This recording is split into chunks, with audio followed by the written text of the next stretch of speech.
ती कुठल्या प्रकारे काढता येत नाही आणि त्याच्यामुळे शाई ही वेगळी नाही आहे. ती शाई इलेक्शन कमिशन ऑफ इंडिया जी शाई वापरते तीच शाई आहे. आणि एखादा मतदार मतदान केल्यानंतर पुन्हा मतदान जर करायला आला तर त्यामध्ये मतदानाचा जो मतदान केंद्राचा जो केंद्राध्यक्ष आहे, प्रिसाइडिंग ऑफिसर आहे, त्याच्यावर नक्कीच कारवाई करायची. शाई जी आहे ती याआधी कुठल्या निवडणुकीमध्ये वापरली गेली होती का? कारण संभ्रम आहे, काही राजकीय नेते असं म्हणतात की याच वेळी हा सगळा प्रकार जो आहे तो उघड होतोय, त्याला काही स्पष्टीकरण द्या. हा ऍक्च्युली संभ्रम पसरवला जात आहे आणि ही शाई 2011 पासून आम्ही वापरत आहे.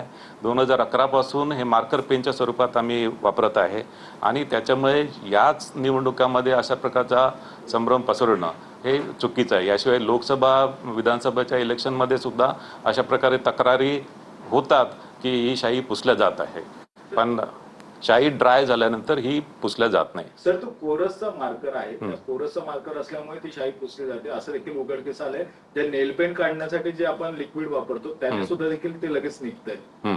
ते सुद्धा नाही, कोरस कंपनीचे जे आम्ही मार्कर पेन वापरत आहे 2011 पासून एकाच कंपनीचे आम्ही मार्कर पेन वापरत आहे. दुसऱ्या कंपनीचे आम्ही वापरलेले नाही आहेत.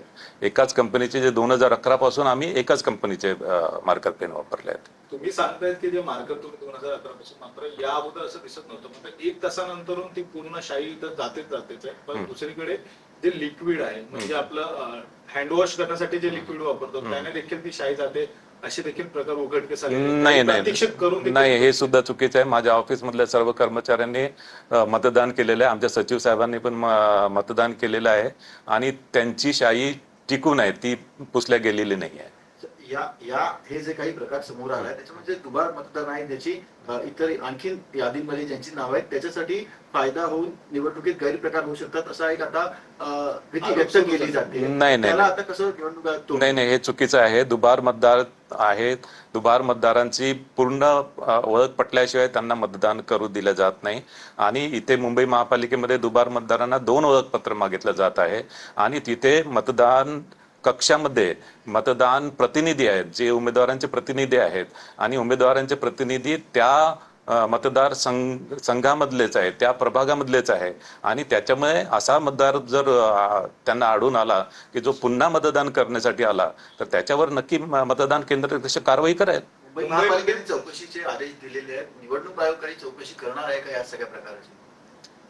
या संदर्भात आता आम्ही पण चौकशी करू, पण आमचा हाच दावा आहे की ही शाई जी आहे ती शाई 2011 पासून जी आम्ही शाई वापरतोय ती शाई आहे, त्याच कंपनीचा मार्कर पेन आहे आणि त्याच्यामुळे याच निवडणुकीमध्ये अशा प्रकारचं जे फेक नॅरेटिव्ह पसरलं जात आहे